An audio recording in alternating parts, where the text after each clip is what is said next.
Well, the Google for Games Summit is now in the rearview mirror, and Stadia has definitely announced some pretty major things happening to the platform. As we all suspected, there's no game announcements or pretty much anything like that, but there is some game changers that will absolutely propel Stadia going forward and help it grow, similar to kind of last year's announcement. So I'm just going to go bit by bit and break down most of these announcements. Make sure you guys thumbs up so you can help that algorithm so people know about this awesome Stadia news. So one of the biggest things that stood out to me right away is we're about to see some major changes to how new people interact with the Stadia store. Going forward, you no longer need a Gmail account to browse a Stadia store or play the free trials on Stadia. Meanwhile, every publisher and developer going forward can now offer those free trials of their game to anyone. On top of that, the games from the Stadia store will now show up on the Google search. So when people are looking for a brand new game, it will pop up. They can jump in and play any of the pretty much free trials, or even jump into the free games like Destiny 2,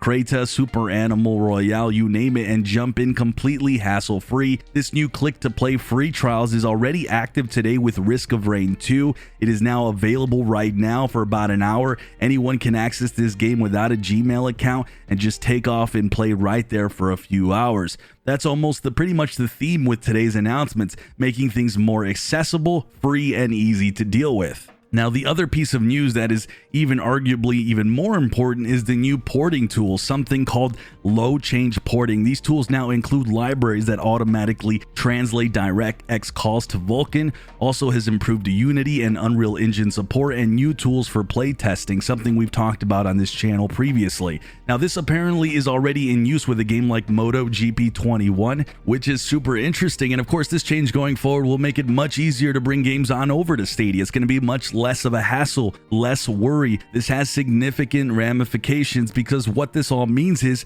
less money devoted to developers to port over the games to Stadia, justifying bringing their game over to Stadia at a much lower cost. This is important because other cloud services make it very easy to bring games over to their service, like GeForce Now and Luna. And this is a department where Stadia has lacked in the past. Pretty sure this was a turnoff for many developers and publishers because Stadia is still a growing and emerging platform. So having to pull developers away to invest money for them to sit there for hours making the game for Stadia has been, like I said, something that has not been a good thing.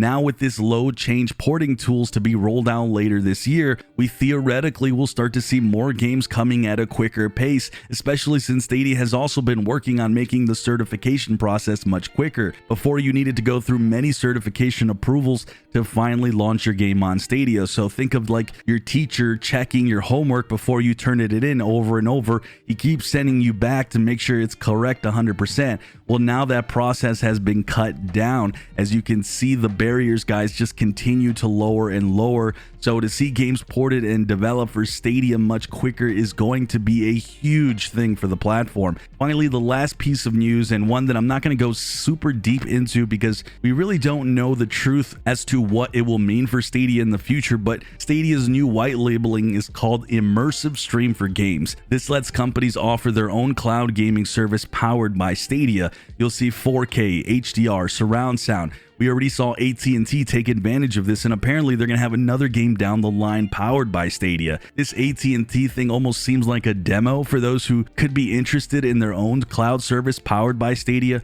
According to Dom Zimring, a rising tide for cloud gaming lifts immersive streams for games as well for Stadia. So I guess his quote there is saying somewhere this helps Stadia, though it is yet to be seen how that exactly is going to happen. So guys, what are my overall thoughts on all this? Well, I think overall this is all excellent news. It seems like a new directive is just to continue to get Stadia out there and expand it further. Being searchable will be key because when you find a game you're looking for and you find it on Stadia through Google, you'll be prompted with free games and free trials front facing on the Stadia store that lets people just jump in right away, hassle free, without a Gmail account. Of course, if you decide you want to buy or continue to invest with games on Stadia, you'll have to sign up. But I mean, this is how Stadia should have launched right from the start. One thing cloud gaming brings in is pure accessibility. It's literally its number one strength. You don't need hardware, but just really the screen you own. One thing that I do want to see is making sure they flesh out touch controls, but you are seeing more games featuring that with things like direct touch, which makes a lot of sense.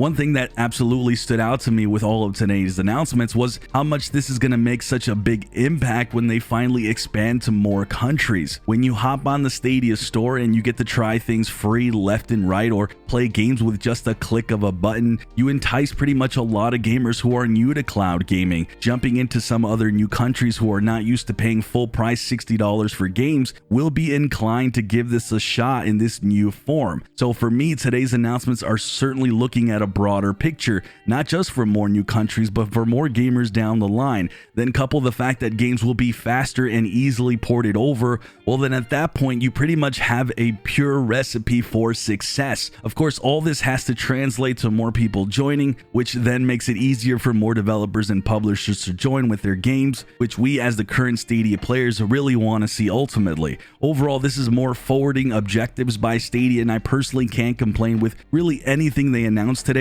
Again, we don't know how that white labeling will positively affect Stadia, but hopefully it just means more money in the coffers for more Stadia investments. But of course, that's just speculation on my end. Gaming overall, guys, continues to grow over the years. It just gets bigger and bigger. According to recent information I talked about on this channel, Stadia is actually a huge part of the cloud gaming pie, and honestly, you're not gonna see Stadia go anywhere just because of that. So I was very happy with today's announcements. Oh, one thing I forgot to mention, guys, is I was almost done with the video and editing it. I saw this here. It says this little page here where she shows all the publishers, right? Team 17 just announced Overcooked, Paradox with City Skylines, and those are some of the publishers listed right here. But one publisher on here, Steel Wool Games, is the publisher for Five Nights at Freddy's.